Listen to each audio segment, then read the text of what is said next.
Hi, I'm Matt McCoy from McCoy Landscape, and I'm here today to talk about some March lawn and landscape tips. If you're like me, one of the great things about this time of season is just being able to get out of the house and walk around a little bit after being cooped up for 5 or 6 months. One of the first things that I like to do is just walk around and inspect the lawn and landscape. I'm looking specifically for any winter damage on plants or any critter damage on the plants as well.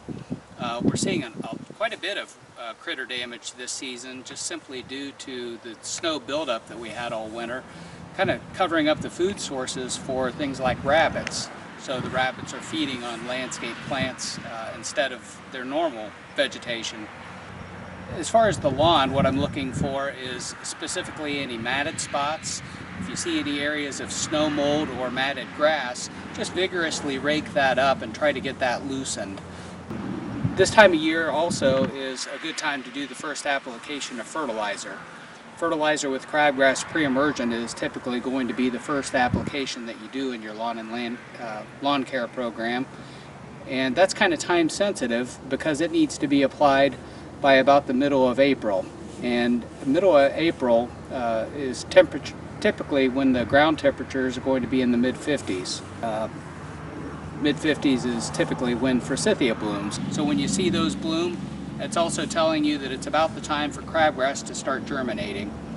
At this time of season, it might be kind of tempting to prune your roses and hydrangeas, but I don't recommend that you do that quite yet, simply because as soon as you do that, it's going to encourage them to start new growth.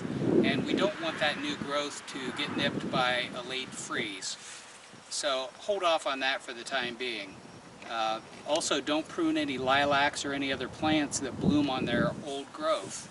I've got a group of lilacs right behind me here, and we'll want to wait to prune those until after they bloom.